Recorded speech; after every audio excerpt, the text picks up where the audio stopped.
제가 제일 많이 듣는 말이 선생님 저희 아이가 문제를 꼼꼼하게 읽지 않아서 자꾸 틀려요. 그러니까 이제 애를 꼼꼼하게 안 읽었다고 잡기 전에 꼼꼼하게 읽었는데 내가 이 말이 무슨 말인지 몰라서 모르는 경우들도 오히려 이렇게 어릴수록 엄마들 마음이 되게 급해요. 뭐 옆집 아이는 벌써 나눗셈을 한다는데 막 이런 카더라 이야기 들으면 이제 마음이 불안해지시는 거죠. 수학을 좀 문제집으로 처음 접하는 건 전 되게 안타깝게 생각하거든요. 요새 왜 이렇게 엄마표가 너무 자연스럽게 따라붙으니까 이게 엄마들 너무 힘들 것 같아요. 그 학부모님 하기가 힘드네요. 그렇죠. 힘들어요. 요새 엄마들 너무 힘들어요. 할 게 너무 많아요. 아니.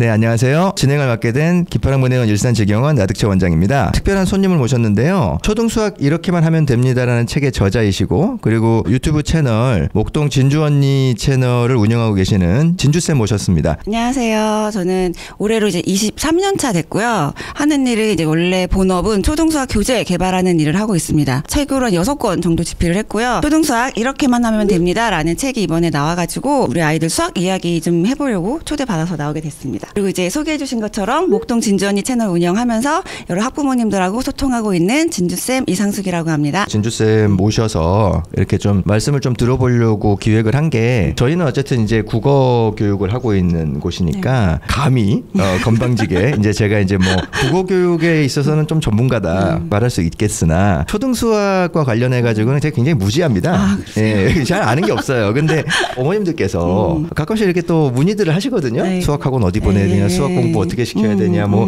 이런 질문들을 저처럼 이제 모르는 사람한테 자꾸 질문들도 하시고 그래서 또 현장에서 경험도 많으시고 전문성이 있으신 선생님께 좋은 말씀 많이 들으면 저희 어머님들한테도 좀 도움이 될 것 같고 또 저도 좀 배울 수 있는 기회가 될 것 같습니다. 몇 가지 질문을 좀 준비했는데 자연스럽게 좀 얘기 나누고 하면 좋을 것 같아요. 어머님들이 좀 궁금해하시는 질문들 위주로 좀 저희가 이제 준비를 했습니다. 초등학교 아이들이 1학년 아이들이랑 6학년 아이들이랑은 엄청 다르잖아요. 네, 그래서 초등학생들이 6년을 다니니까 같은 초등학생이라고 우리가 부르고는 있지만 1, 2학년 저학년 애들이랑 이렇게 막 5, 6학년, 9학년 애들이랑은 이렇게 아이들이 많이 다르잖아요. 발달 상황도 많이 다르고 저학년들이랑 이제 고학년들이랑 공부를 좀 달리해야 되는지 이런 거 좀 많이 물어보시는데요. 그렇죠. 네, 그리고 해주실 말씀 있으실까요? 요새는 또 저학년이라고 지금 하셨지만 사실은 유치원, 미취학부터 어머니들이 수학 공부에 굉장히 관심들이 많으시거든요. 네네. 근데 저도 이제 그런 질문들을 많이 받는데 저는 그러니까 미취학 아이들부터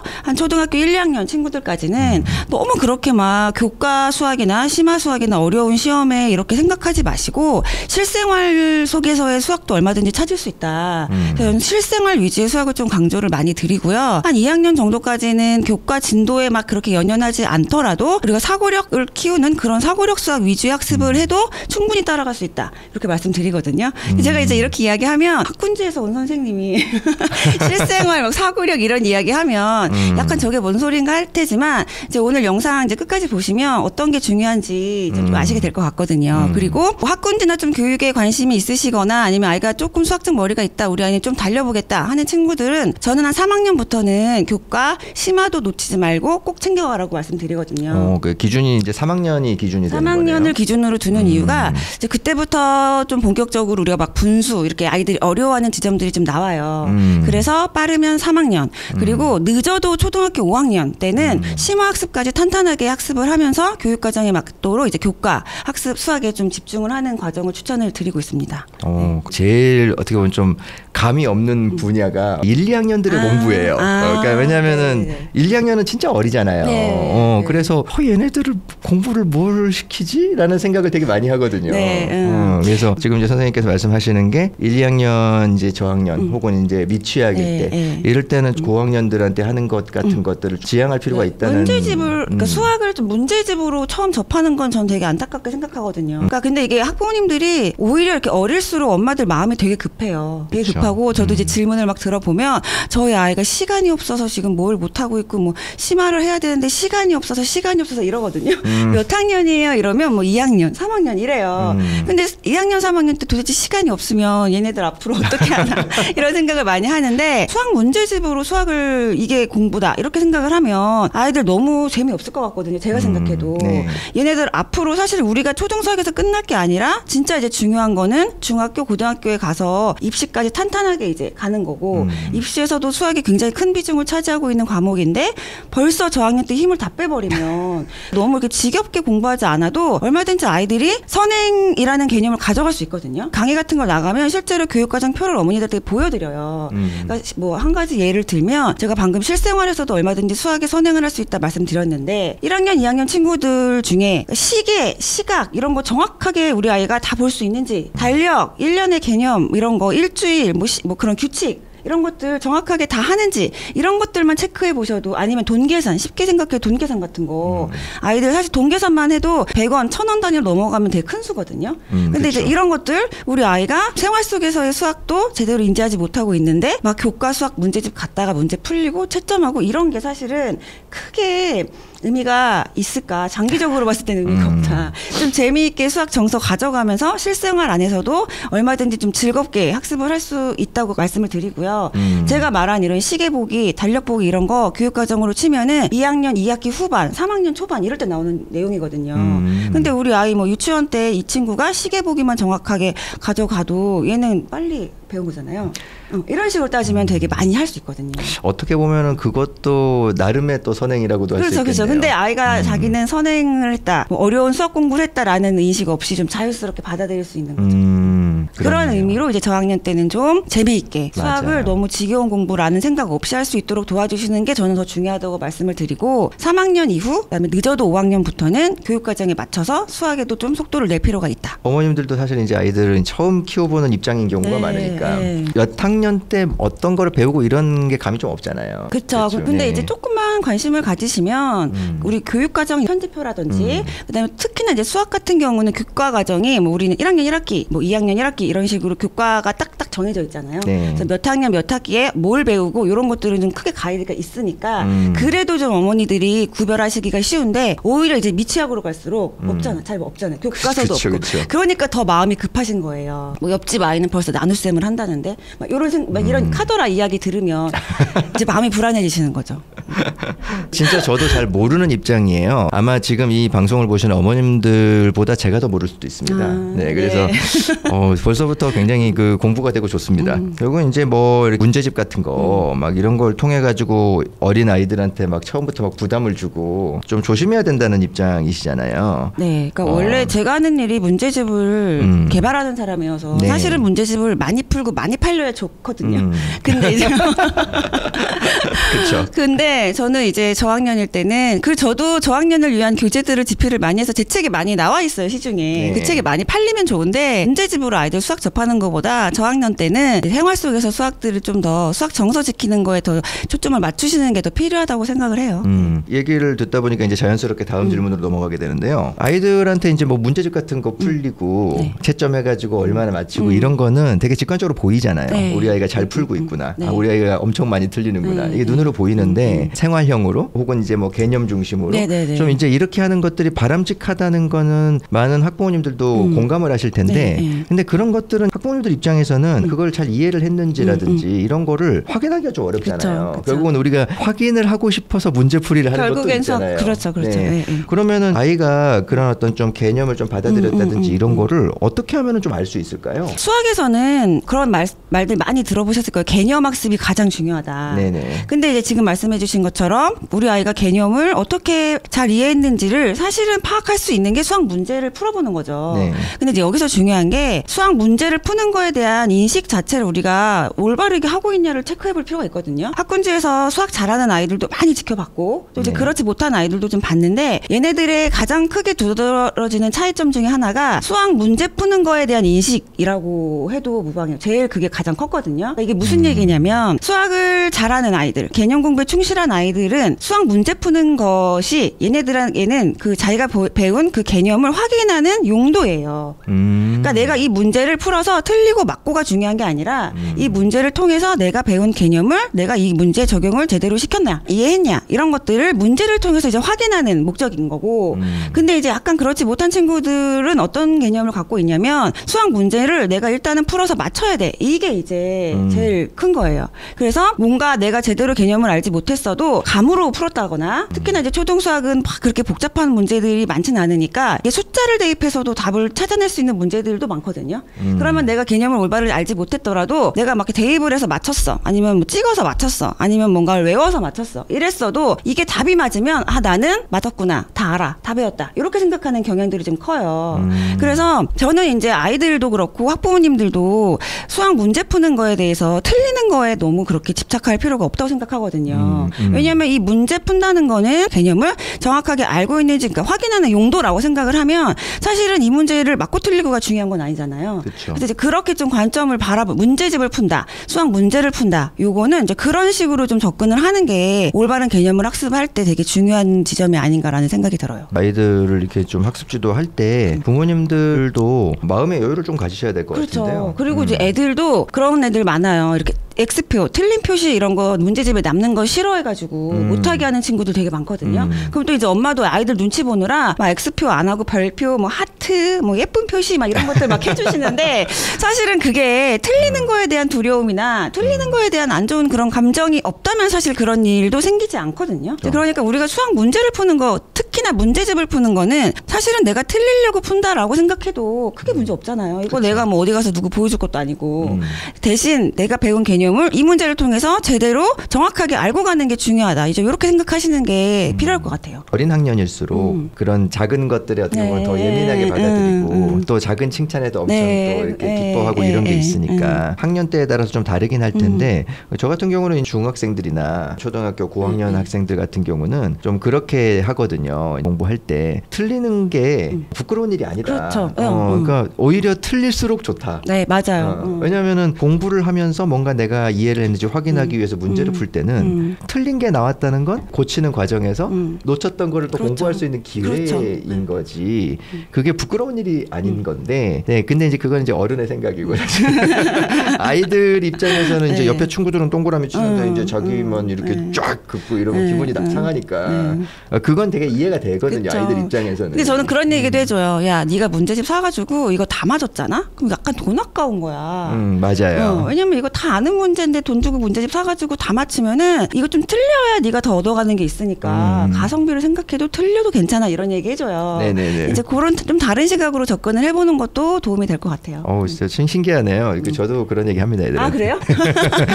저도 애들한테 가끔 그런 얘기 하거든요. 문제집 사가지고 풀었는데 틀린 게 없으면 이거 좀 배운 게 없다. 아니 학원을 다녀도 그렇잖아요. 학원에 와서 내가 다 아는 것만 배워가면 돈 아깝잖아요. 그쵸, 모르는 거 배우러 돈 주고 다니는 건데 그러니까 같은 개념으로 생각해도 될 것 같아요. 네. 아유, 진주쌤뿐만이 아니라 요즘 좀 그런 얘기를 들어요. 영어 학원에서도 그 예전에는 그런 표현들을 잘 안 썼던 것 같은데 영어 학습의 일정 수준 이상이 되려면은 뭐 문해력이 필요하다. 뭐 이런 얘기들을 하시거든요. 네. 영어 학원 선생님들한테는 많이 듣는 얘기예요. 네. 근데 이제 수학과에서는 사실 그런 얘기를 많이 듣지는 못했는데 근데 이제 최근에는 수학에서도 뭔가 문해력 이런 얘기를 좀 듣거든요. 네. 그래서 문해력.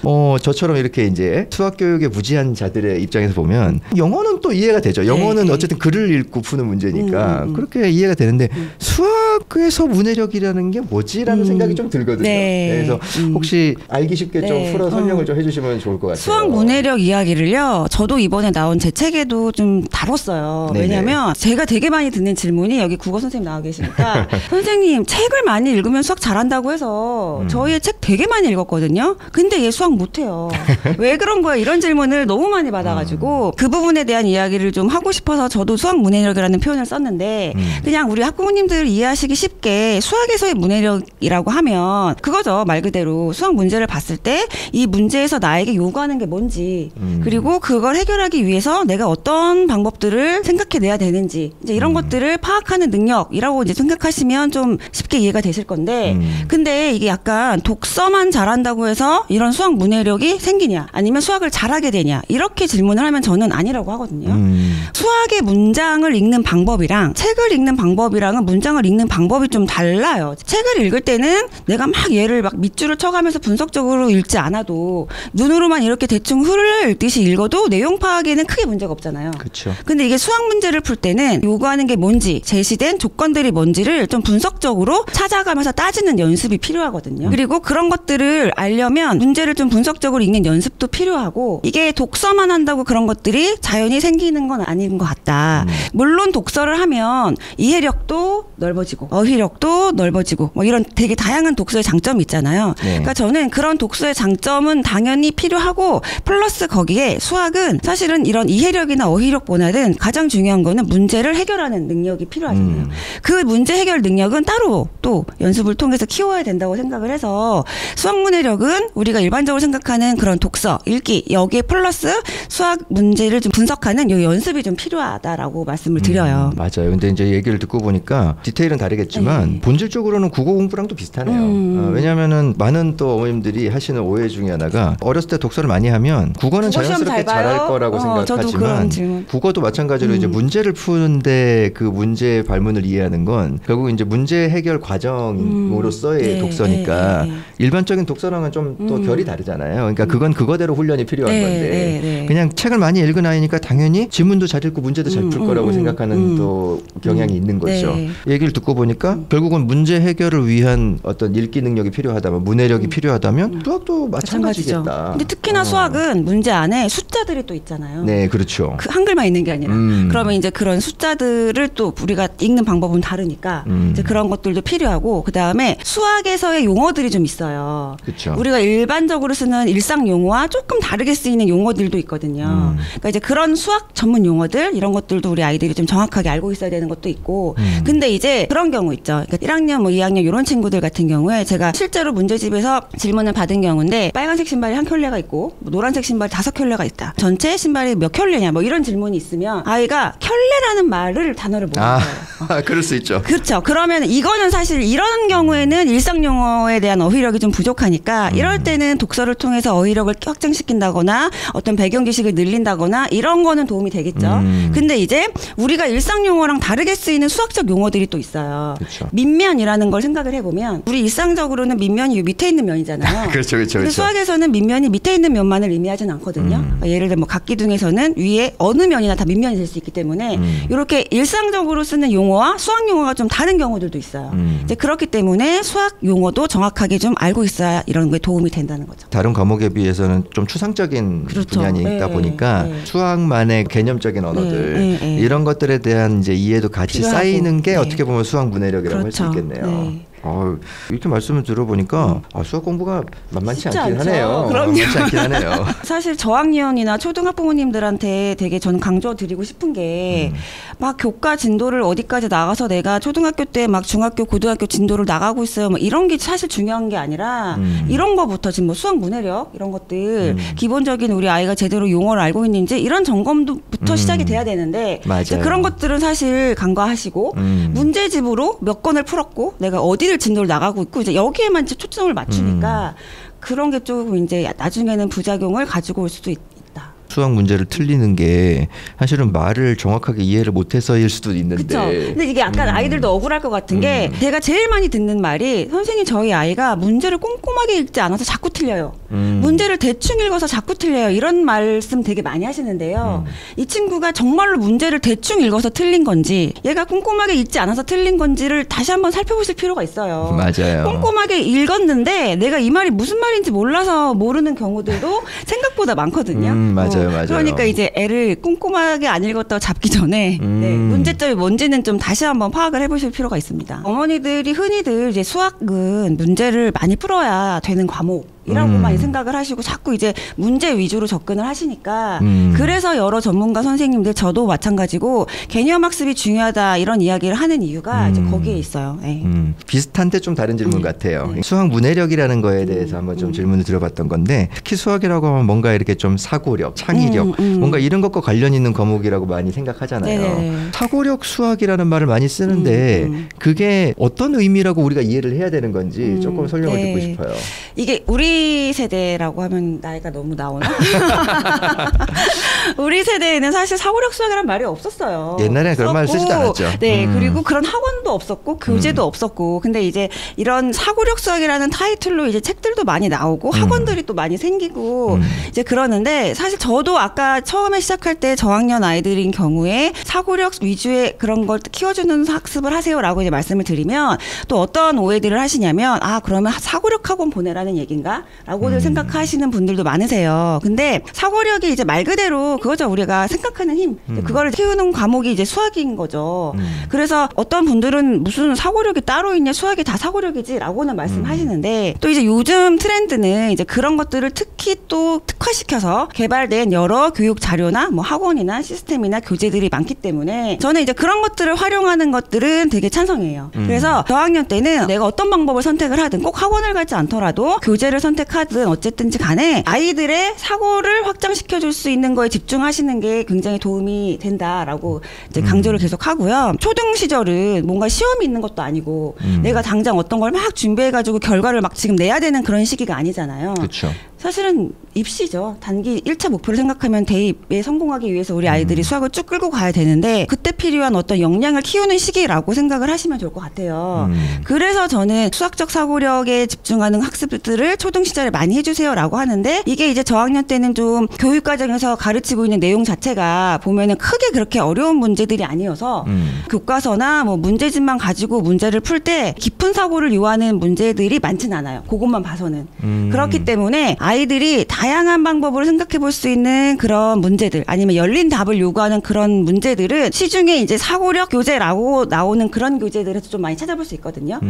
아니면 뭐 여건이 되시면 학원을 보내셔도 좋고 이제 그런 방향으로 좀 사고를 확장시켜주는 계기를 좀 주는 건 중요하고 근데 이게 한 3학년 이후 고학년으로 가면 갈수록 수학 교과 심화 문제들을 접하면 그것도 사실은 사고력 학습이에요. 이게 막 사고력 수학이 따로 있고 교과 심화가 따로 있고 이런 게 아니라 3학년 이후 학습부터는 우리 아이들이 이제 배운 개념들도 좀 많아지고 거기에 대한 연관적으로 좀 심화된 문제들도 많이 다룰 수 있기 때문에 그때부터는 그걸 굳이 막 내가 사고력 수학은 이거 교과 심화는 이거라고 구별짓지 않아도 교과 심화에 좀 집중을 해서 그런 문제들을 많이 풀어도 사고력을 확장시킬 수 있는 기회가 되는 거죠. 가끔 이제 이런 말씀하시는 분들도 있어요. 원래 그냥 머리가 좋은 애들 수학을 잘하는 거 아니냐. 그러니까 약간 좀 달기 먼저냐 달걀이 먼저냐인 거죠. 왜 학습 과정에서 뭔가 이렇게 좀 사고력이 향상이 된다라는 거에 대해서 좀 부정적으로 받아들이시는 분들도 있거든요. 그래요? 네. 물론 막 수학 머리를 엄마 아빠에게 물려받아가지고 막 1%의 재능을 타고났어. 이런 경우 아니고서는 사실은 이게 그냥 되게 자연스럽게 아이에게 내가 어떻게 노출을 해주냐도 되게 중요해요. 근데 저는 약간 전문 용어로 집에서도 개방형 질문 많이 해주세요라는 이야기 많이 하는데요. 이게 무슨 말이냐면 예를 들어 아이가 이제 막 문제를 풀고 있는데 그러니까 이건 뭐 꼭 사고력 문제를 풀 때만 해당되는 게 아니라 뭐 수학 문제를 풀고 있는데 어떤 엄마의 도움이 필요한 순간이 왔어요. 적절한 힌트나 이런 게 필요한 순간이 왔어. 그럴 때 엄마가 자 여기서 이거 더해야 되는 거야 빼야 되는 거야 이렇게 질문을 할 수도 있고요. 그 다음에 어떻게 생각해? 여기에서는 그러면 어떤 계산을 해야 될 것 같아? 이렇게 아이의 생각을 물어보는 질문을 할 수도 있어요. 이게 별거 아닌 것 같지만 사실은 이거 여기서 더해야 돼 빼야 돼? 여기서 그 사고의 생각의 그 틀을 좁히는 질문이죠. 이 같은 경우는 이런 건 저는 폐쇄형 질문이라고 하는데 맞아 틀려 더해야 돼 빼야 돼 곱하는 거야 나누는 거야 뭐 이런 식으로 아이가 깊이 생각하지 않아도 답이 바로 나올 수 있는 질문을 던지는 것과 자 여기에서는 이러이러한 조건인데 그러면 여기서는 어떻게 해야 돼? 왜 그렇게 해야 돼? 뭐 이런 질문을 아이에게 던져서 생각을 할 수 있게 해주는 거는 굉장히 큰 차이가 있거든요. 그럼 사고력이 아이가 생각하는 힘이 어디서 더 키워지겠어요? 집에서라도 던지는 질문에서도 아이의 사고력을 키울 수 있는 방법들은 얼마든지 있기 때문에 부모님들이 그런 것들 조금 신경 써주시면 이건 뭐 수학 머리의 차이는 아닌 거죠. 이렇게 해서 키워지는 사고력들은. 근데 개방형 질문을 했을 때 그 어머님들께서 원하는 대답을 아이가 해주지 않을 가능성이 높아서 어머님들께서 스트레스를 좀 많이 받으실 것 같은데. 그래서 저는 가급적이면 이게 엄마와 아이의 관계가 해치는 순간이 오면 학원 보내시라고 하거든요. 인자한 미소를 잃지 않는 그런 보살 같은 어머님들이 그렇게 많지 않을 것 같기 때문에 좀 우라가 치밀어 오르곤 할 수 있거든요. 그렇죠. 이게 그래서 친자확인법이라는 이야기도 나오잖아요. 그래서 사실은 저도 이제 수학을 가르치지만 저희 아이들 수학은 제가 절대 가르치진 않았어요.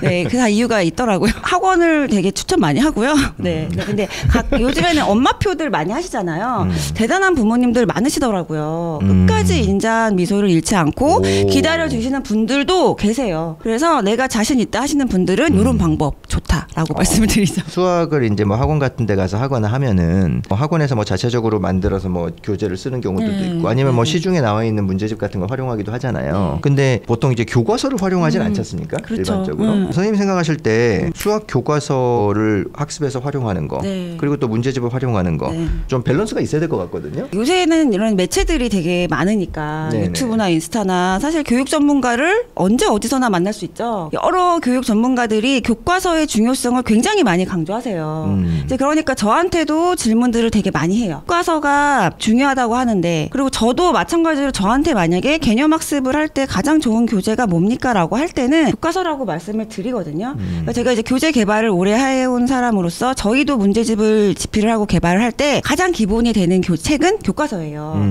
근데 부모님들은 이제 그렇게 말씀하시죠. 여기저기서 수학 교과서가 개념 학습하기에 좋다라는 이야기들을 많이 들어서 저도 좀 애들 가르쳐 보려고 교과서 들춰봤는데요. 이거 가르치기 쉽지 않아요. 어떻게 해야 될지도 모르겠고 그리고 문제도 많이 없어서 이거 못하겠던데 도대체 얘가 왜 좋다는 거예요? 라는 이제 말씀들을 많이 하시거든요. 그리고 어떻게 활용해야 될지도 잘 모르시고 관점의 또 차이인데 수학 교과서는 수학 문제를 풀려고 만든 책이 아니에요. 그렇겠죠. 아니죠? 그죠? 이거는 우리 아이들의 어떤 배워야 될 그 학년에 필요한 개념을 제대로 학습하기 위해서 학교에서 수업용 교재로 만든 책인데 교과서만 가지고 수학 개념 학습을 하라는 이야기가 아닙니다라고 말씀을 드리는데 그래도 이제 활용하는 법들을 좀 조언을 드리자면 교과서 한번 지금 펴보시면 수학 문제의 발문들을 한번 보시면 그러니까 문제집과는 다를 거예요. 교과서에서는 문제를 뭐 푸세요. 계산하면 얼마입니까? 이런 식으로 발문이 있는 게 아니라 우리가 어떤 배워야 될 한 개념을 접근해가는 다양한 생각을 자꾸 던져줘요. 발문에서. 그래서 얘를 다양한 관점으로 생각해 볼 수 있도록 활동 차시들도 많이 들어가 있고 생각해 봅시다. 뭐 어떻게 할까요? 개방형 질문 형태의 그런 발문들이 굉장히 많이 쭉 유도가 되어 있는데 저는 이제 그것들을 보고 얘가 교과서의 이 개념을 잡아가는 그 순서를 좀 파악하시는 게 도움이 되신다고 말씀을 드리거든요. 그러니까 우리가 예를 들어 뭐 우리 아이가 원의 넓이를 구하는 차시야. 그럼 문제집 같은 경우에는 원의 넓이를 구하는 공식을 이제 주겠죠. 그럼 아이들은 교과서나 이런 개념 학습의 중요성을 생각하지 않으면 원의 넓이를 구하는 공식만 이거 이렇게 해서 구하는구나 공식을 딱 외우고 바로 대입해서 원의 넓이들을 막 구해내요. 근데 교과서 살펴보시면 그 원의 넓이를 구하는 공식을 바로 알려주지 않아요. 사각형의 형태를 다 잘게 쪼개서 얘를 원의 형태로 만들고 그런 활동을 통해서 공식이 나오는 과정까지를 쭉 유도하는 여러 페이지에 걸쳐서 쭉 그 공식 하나를 굉장히 길게 설명을 하고 있어요.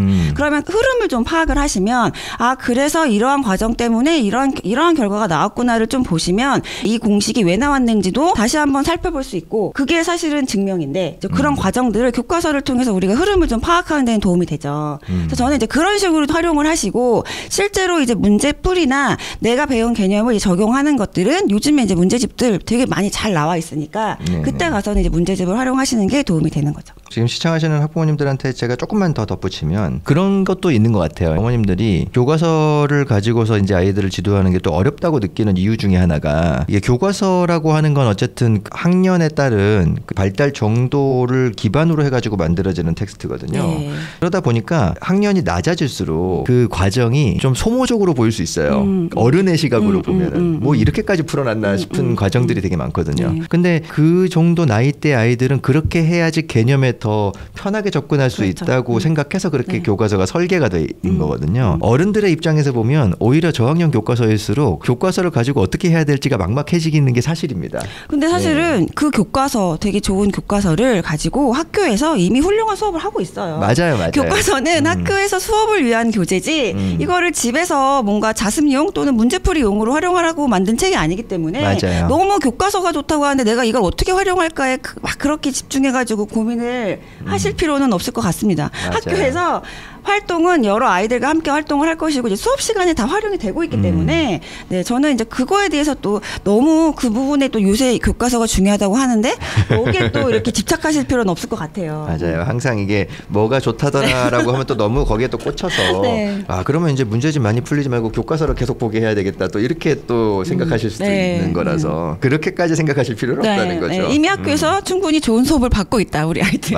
맞아요. 그리고 제가 그 저희들끼리 이제 또 국어 콘텐츠 할 때도 했던 얘기지만 지금 아이들은요 단군일에 가장 수준 높은 선생님들한테서 학교 수업을 받고 있습니다. 네. 지금 굉장한 엘리트들이 학교 현장에 계세요. 정말 믿을 수 없는 일입니다. 학교에 계시는 선생님들의 수업의 어떤 질이나 이런 거에 대해서도 어느 정도 신뢰를 해주시고 그런 게 좀 필요하지 않을까. 네. 우리 아이가 학교에서 배운 그런 수학 개념에 크게 문제가 없다면 네, 교과서로 수업 잘 받고 왔을 테니까 그 부분에 너무 이렇게 뭔가 부담을 가지실 필요는 없을 것 같아요.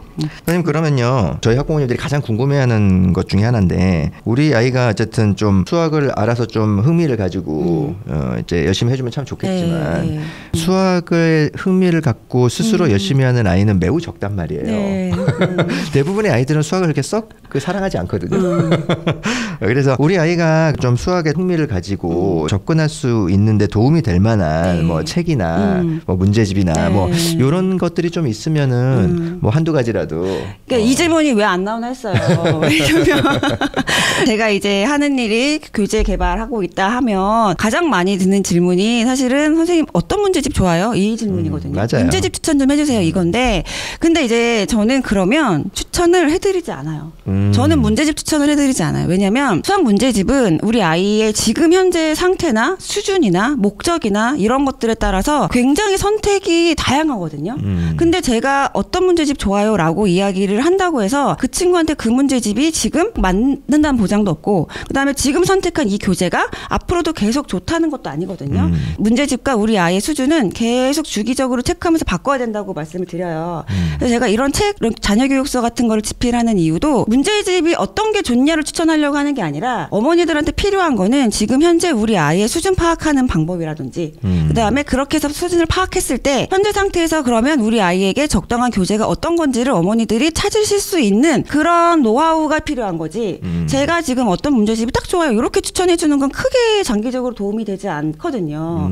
문제집을 추천을 드리기보다는 시중에 이제 어떤 교재들이 있고 그다음에 어떤 다양한 책들이 있고 어떤 경우에는 어떤 책을 선택하고 그다음에 어떤 로드맵에서는 어떤 교재가 필요하고 이런 것들은 뭐 제 책에도 물론 제가 다 집필을 해놨지만 조금만 공부하시면 되게 다양한 정보들이 있기 때문에 우리 아이에게 맞는 거는 사실은 저는 어머니 아니면 아이를 직접 가르치고 계신 뭐 선생님이라든지 이제 그렇게 맞춤으로 좀 찾아주시는 게 되게 제일 적당하다고 생각을 하고요. 그다음에 흥미를 이제 가질 수 있는 거 추천해 주세요라는 질문을 제가 미리 좀 받아가지고 고민을 좀 해봤는데 어머니들 요즘에 아이들 연산 속도나 그런 연산 학습에 대한 오해도 사실은 굉장히 많거든요. 저도 질문 되게 많이 받고 그다음에 아이가 이렇게 막 반복적인 연산 학습 되게 지겨워하는데 이걸 언제까지 해야 돼요? 라든지 속도가 안 나서 시간을 재고 풀어야 되는데 이거 속도 중요한가요? 뭐 이런 질문도 사실 굉장히 많이 받았는데 그럴 때마다 좀 안타까워서 연산도 이렇게 뭔가 계속 기계적으로 반복하는 게 중요한 게 아니라 아이의 성향이나 상태에 따라서 공부를 해야 될 영역이고 그다음에 얼마든지 속도는 지금 중요한 게 아니라는 이야기들을 계속 드리는데도 맞아요. 불안해 하셔가지고 제가 이번에 연산책 중에 하나 추천해드리고 싶은 책을 갖고 왔는데 요거는 이제 19단 비법이라고 해서 제가 사실은 제가 쓴 책이에요.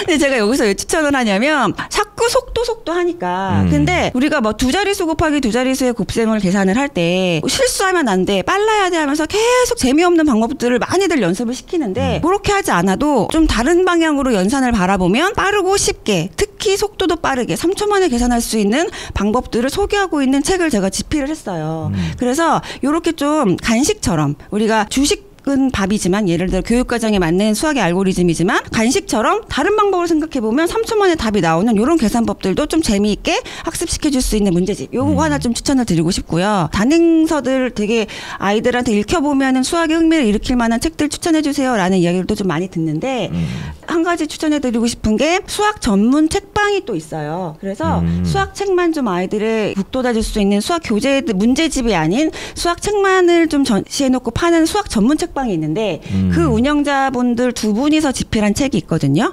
그래서 문제 없는 수학책이라는 책이에요. 제목이. 이 의미는 뭐 수학책인데 수학 문제가 없는 책이다라는 의미도 있고. 근데 이 책이 어떤 책이냐면 연령별로 저학년, 뭐 고학년, 중학교 학부형님들, 뭐 고등학생, 선생님들 이렇게 타겟별로 연령별로 읽어보면 좋을 도움될 만한 재밌는 책들을 추천해 놓고 있는 책이 있어요. 그래서 저는 이제 그런 책 하나 정도 추천을 해드리고 싶어서 가지고 나왔습니다. 네. 그거 도움 많이 될 것 같은데. 네, 다양하잖아요. 그러니까 나한테 필요한 게 뭔지, 어떤 연령이 읽어보면 좋은 책이 뭔지에 대한 가이드를 해주고 있는 책이에요. 어머님도 자꾸 저한테 이렇게 물어보신단 말이에요. 이렇게 뭐 수학 책 뭐가 좋냐, 뭐 저도 모르는데 자꾸 물어보셔서. 아, 좋습니다. 근데 어떻게 보면 다 맥락이 다 있는 얘기 같아요. 왜냐하면은 저희도 마찬가지거든요. 그러니까 국어도 사실은 뭐 어떤 책이 좋냐 뭐 이런 질문들을 많이 하시는데 어떻게 정답이 있겠습니까? 그렇죠. 그리고 사실은 요새 나오는 책들은요 다 좋아요. 맞아요. 뭐가 좋은 책이 하나 나오잖아요. 그러면 다 걔를 뛰어넘는 책들이 또 다 나오기 때문에 우리가 이름 들어보는 애지간한 책들은 다 좋아요. 기본은 하기 때문에 이제 근데 그 책이 아무리 좋아도 내 아이한테 맞지 않으면 사실 아무 소용 없는 거기 때문에 지금 현재 우리 아이에게 필요한 지점이 뭔지 그리고 우리 아이의 수준이 어떤지부터 파악하는 게 되게 필요해요. 요새 뭐 최상위 아이들 심화 되게 많이 푼다 최상위 하지만 그거 우리 아이가 풀었을 때 한 개도 못 풀면 의미 없는 책이거든요. 그러니까 네, 어떤 교재가 좋을지는 우리 아이 수준에 맞춰서 선택하시는 게 사실은 가장 필요하다고 생각해요. 맞아요.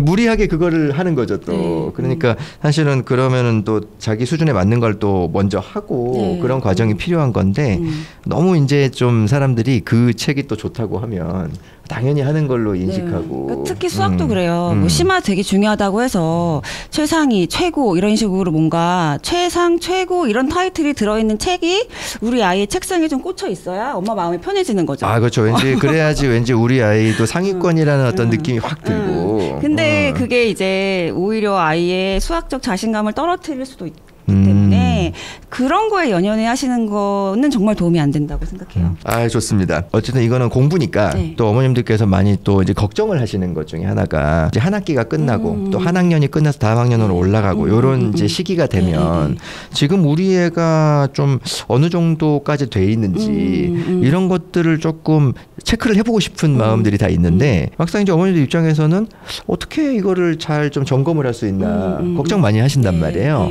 조금 팁을 주실 수 있는 게 있을까요? 무슨 말씀 많이 드리냐면요. 아이의 문제집의 성취도 너무 믿지 마세요라는 이야기 하거든요.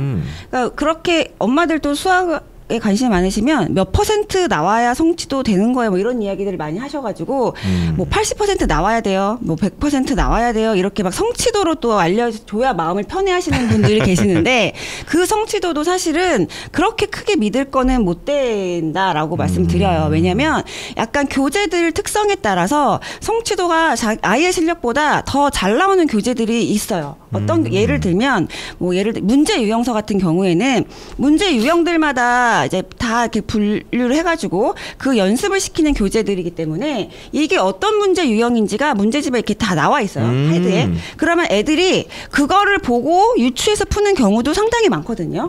그래서 그 학기에 아니면 또 이런 경우죠. 내가 지금 3단원의 뭐 나눗셈을 배우고 있어. 그러면 긴 문제가 나오면 얘는 내가 지금 나눗셈 단원이니까 생각 없이 무조건 나눗셈 하는 거예요. 그럼 대부분 맞거든요. 그 단원에서는.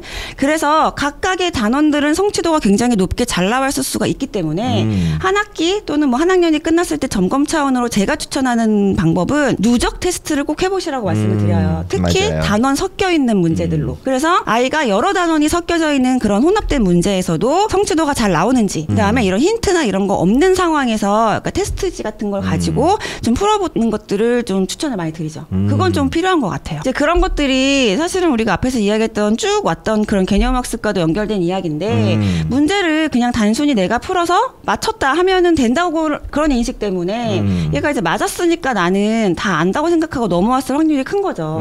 근데 뭐 학기 중간이어도 그리고 우리 아이가 틀린 문제만 체크하는 게 아니라 맞았더라도 중간에 한 번씩은 그런 것들 점검을 해보는 건 필요한 것 같아요. 어떻게 해서 맞았어? 이 문제는 이제 그런 거 맞은 문제에 대한 점검도 가끔은 필요하다. 맞은 거에 대한 체크를 잘 안 하게 되거든요. 맞았으니까. 그건 아이도 그렇고 엄마도 그렇거든요. 아이가 다 동그라미가 쳐져 있고 100점이 나오면 되게 편안한 마음으로 잘했어 하고 넘어가는데 이게 정말 성취도가 얘가 100점이 그 100점인가? 라고는 한 번씩은 의심을 해보실 필요는 있다는 거죠. 맞아요. 올바른 그 모범 답안이 있을 거 아니에요. 그 답안대로 내가 풀어서 맞은 게 맞는지도 확인하는 과정도 필요하고 근데 이게 이제 어려서부터 뭐 물론 초등학생들은 스스로 그렇게까지 하기가 쉽지 않죠. 지금 말씀해 주신 거는 이제 고등학생, 중고등학교 네. 아이들인데 이게 어려서부터 엄마와 함께 공부하더라도 이제 그런 습관들이 좀 잡혀 있으면 이제 그게 이제 나중에 가서는 자기주도 학습을 할 때 밑받침이 될 수 있죠. 자기주도적인 학습 역량이라는 게 그냥 나이만 먹는다고 갑자기 생기는 게 아니니까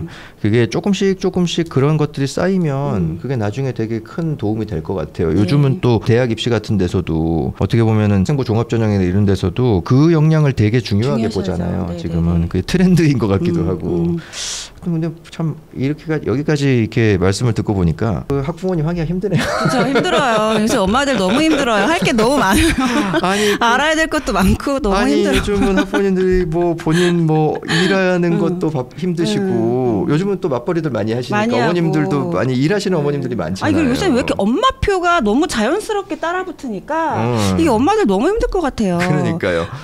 예전에는 그냥 학교에 보내면 선생님이 알아서 가르쳐 주시겠지. 교육까지 이제 엄마가 책임을 져야 되나 지금. 이거 너무 힘든데요, 진짜. 이거 참 부담스럽습니다. 그러면은요, 초등학교 다니다가 이제 중학교에 가야 되잖아요. 어떻게 보면 이제 중학교에 가면 진짜 뭔가 좀 본격적인 어떻게 보면 이제 수학 문제를 푸는 이제 있고. 그런 이제 시작이 될 텐데 당연히 이제 초등학교 때 배우는 모든 것들을 다 마스터해서 이제 중학생이 되어야겠지만. 혹시 그 초등학교 때 배우는 것들 중에서 특히 뒤처지지 않기 위해서 반드시 이거는 절대로 모르고 가면 안 된다라고 하는 어떤 좀 핵심적인 요소가 있으면 어떤 게 있을까요? 단원으로 딱 집어서 말씀드릴까요? 네, 뭐 그러셔도 되고요. 초등 과정도 물론 다 되게 중요하지만 가장 이제 중학교 과정이랑 바로 연결되는 게 5학년 우리 1학기 2단원의 약수와 배수라는 단원이 있어요. 이제 거기에서는 뭐 약수와 배수도 배우고 최대 공약수, 최소 배수 이런 것들 배우는데 이제 그게 바로 1학년 1학기 중학교 1학년 1학기에 가면은 바로 나오거든요. 그리고 특히나 아이들이 그때 5학년 때 많이 좀 풀어봤을 만한 어려운 심화 문제들이 중학교에 가면 바로 그런 것들이 이제 기본 문제로 나와요.